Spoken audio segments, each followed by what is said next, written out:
Using Interwrite IWB software in your classroom, basic training course. Using tools, the magnifier, zoom, camera, searchlight, and screen shade. On your screen you see this particular image.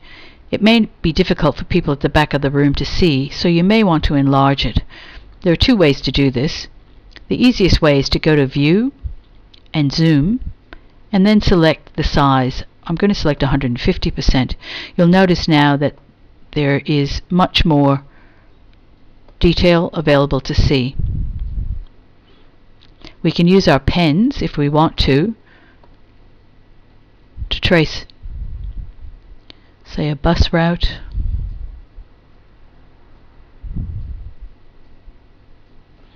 And then when we go back to View and Zoom and 100%, you'll see that what we've drawn on the screen stays in proportion and correctly on the map that's there. The second way to increase the size is to go to the magnifying glass here on your taskbar, click on it, and then drag a small text box over the image that you want to magnify. It will not only magnify that, but also everything else on the screen as well. Depending on the quality of the image, the magnifying glass can tend to pixelate the image. It may be best to use the View and Zoom to ensure that this doesn't happen. If you want to close it down, just hit the X at the bottom right corner. Also untick it from the taskbar as well. The camera can be used to capture pictures from the internet or blocks of text, to copy and paste things to other pages. Click on the camera and this particular window will appear. If you go to this cog at the end, the options, this will indicate where you want the captured image to appear, whether you want it on the same page, a new page, which will actually be the very last page of your presentation, or just add it to your clipboard so that you can then hit copy and paste. I'm going to leave it on add to a new page, and then I'll click OK. The very first icon here will allow you to crop your photos. If you click on this, you'll notice your screen turns a bit gray. What you're able to do is to drag a box over the portion of the image you want to capture. When you're happy, let go, and then if you're happy with it, hit the tick, and there's my image. I can then increase the size of it if I would like, and if I go to the resource bank, my library, add a category, and OK. You see there's the maps. If I untick the auto hide box, I can then capture that image and save it for future reference.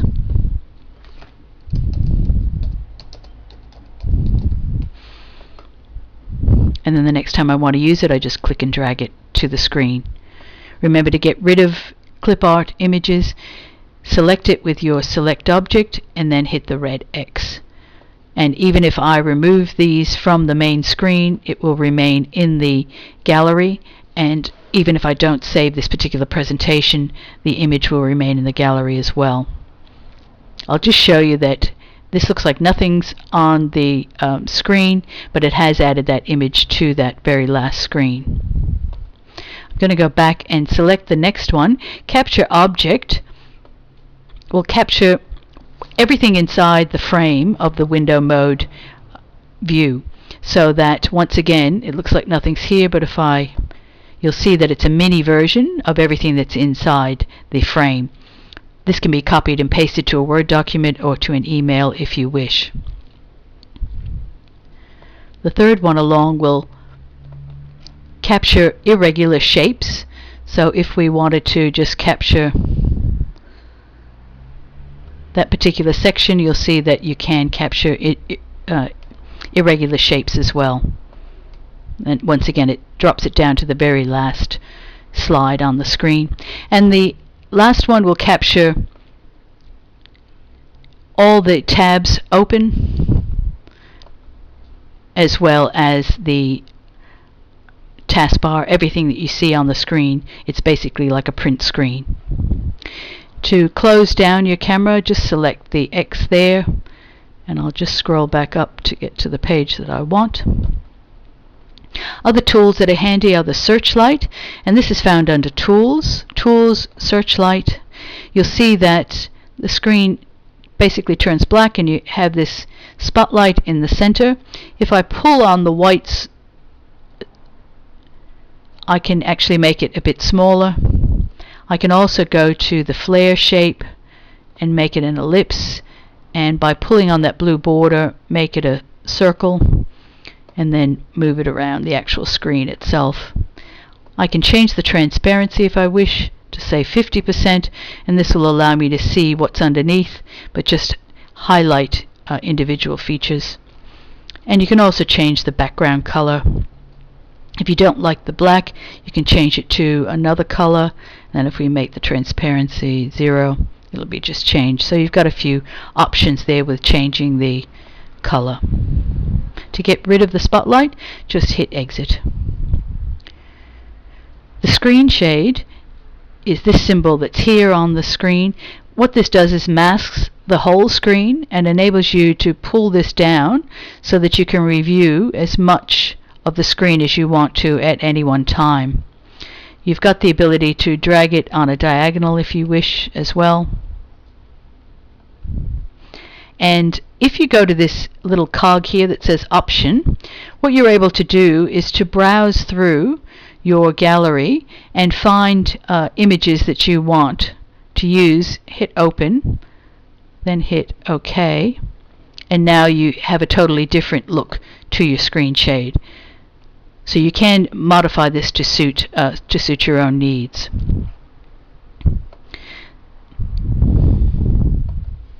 The next page shows you something like a spreadsheet, and if you want to, you can either use the Searchlight. If we turn this back to a rectangle and pull on the blue border so that we're able to see the amount that's there, we can then pull this down to reveal the different data that's on each line. And by the same token, you can use the screen shade to do that as well.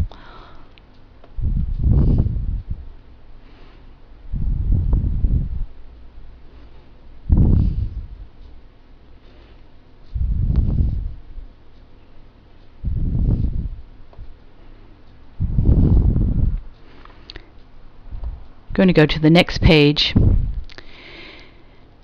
This is a predicting exercise, so the students are given the answer to a question and they need to come up with what the question is.